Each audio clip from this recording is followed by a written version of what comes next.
So let's talk Oh, about a yeah. couple of things in Mhm. tech. I wanted to start with this story. I'm sorry, I was taken in, I guess.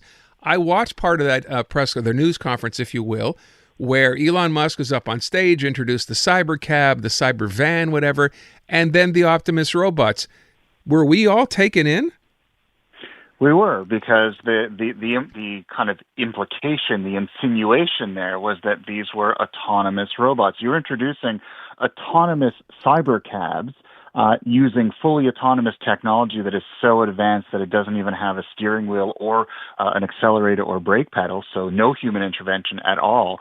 And then you surround it with these Optimus robots, and then you have them interact with the crowd, and you kind of pretend that they're fully autonomous, but then it slowly comes out afterward to those who were in attendance that they weren't quite fully autonomous. There were humans who were controlling it. They called it remote assisting or teleops.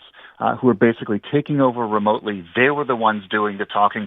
They were the ones controlling the robots, making sort of gestures and interacting with people around them. This wasn't technology. This was humans pretending to be technology. And it is kind of disappointing Wow. considering what that event was all about. So for $30,000, if you were to buy one, because I think you said that's what the price would be, right? You need to have someone else telling you how to work it, or have someone else actually working it if you didn't know how. Yeah, I mean, Great. I think it would have been fair if they had said, hey, we're working on these Optimus Yeah. robots. The technology isn't quite fully baked yet, so we are sort of hybridizing them for now. But the goal is eventually for them to be fully autonomous. But to pass them off as fully autonomous in 2024, knowing full well the technology's not there, that's a lot of chutzpah, Yeah, asking people sure to is. fork over five figures for something that really doesn't deliver what's I'm promised. going to have a word with Elon. All right, our next Yeah. story, AI, and I hadn't thought of this, but it makes perfect sense.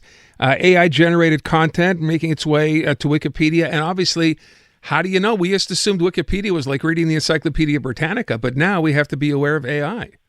Yeah, what's happening is, Wikipedia has always been this sort of global group of volunteers who both contribute content to it, they write the pages, and then there are also editors who make changes to it, who go through what's contributed and make sure that it's on the up and up. And that's sort of that they call it crowdsourcing, and that's what keeps it legit. That means that you can trust, generally speaking, what you read on Wikipedia. What's happening now, though, is that thanks to AI, there are lots of people who, and in fact, not even sometimes not people, even it's just automation, that are creating huge waves of AI generated content that are now being submitted to Wikipedia.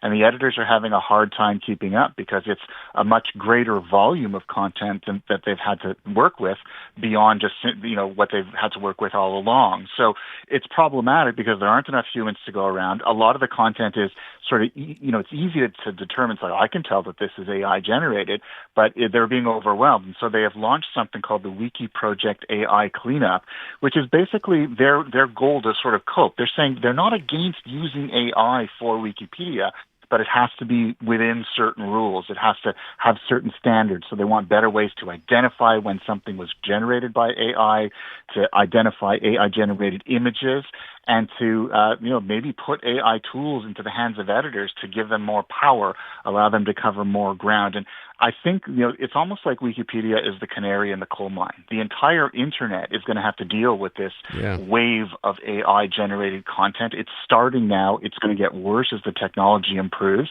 And Wikipedia is just sort of starting to establish those standards. And it's an interesting case to watch because what happens at Wikipedia, companies, governments, even us in media, we're going to have to pay attention to it and learn from that experience. Otherwise, we're going to face a similar problem. All right, let me move on. I want to get this story in because I have no idea what it's about. The headline says, "Man learns he's being dumped via dystopian AI summary of texts." What is this about? So he was a software developer in New York, and he broke up with his girlfriend, but rather his girlfriend broke up with him, and they both have iPhones that have used the beta version of the new version of iOS 18, the operating system, and that of course includes Apple Intelligence, and which is Apple's version of AI, and that also has part of that. There's a text message summary feature. So basically, if someone sends you a bunch of texts one after the other, Apple Intelligence will then summarize it.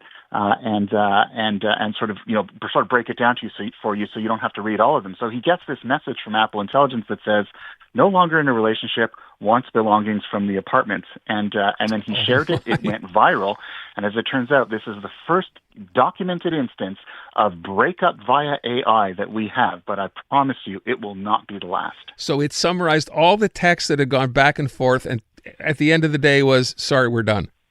Yep, his ex-girlfriend got really angry. Started to, you know how it is when you send out, one message after another, and you kind of flame somebody. You're breaking up with them. It's really nasty. Well, Apple Intelligence kind of weighed in and summarized it and sent him a message that kind of put it all into one very succinct message. That's too good. I think this is what he said. It seemed very creepy and dystopian. And no, they are not getting back together again. Wow, what a surprise. All right, and then finally, this story here. What does Amazon want to do? Speaking of AI, what are they trying to use AI to do with us? Amazon wants to use AI to help you decide what to buy. They have released what they call automatically generated buying guides. They're starting to become available on the app. And so a whole bunch of different products like televisions, dog food, shoes, and face creams. Basically what it does is, all the questions that you would normally ask, is this a good brand? Is this a good price? How do the specs compare to others? Common questions. How would I use this? AI now answers them. So, we've tended to use services like Wirecutter, which are human-generated in the past. This replaces those, and basically AI digs through all of the data and tries to answer the questions that we would have for the things that we want to buy.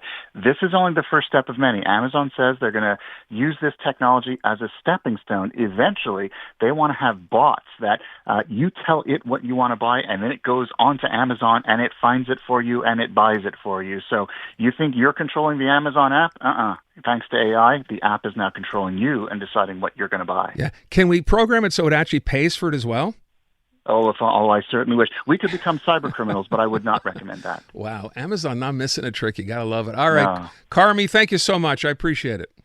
Thanks so much, Aaron. Have a great one. You too.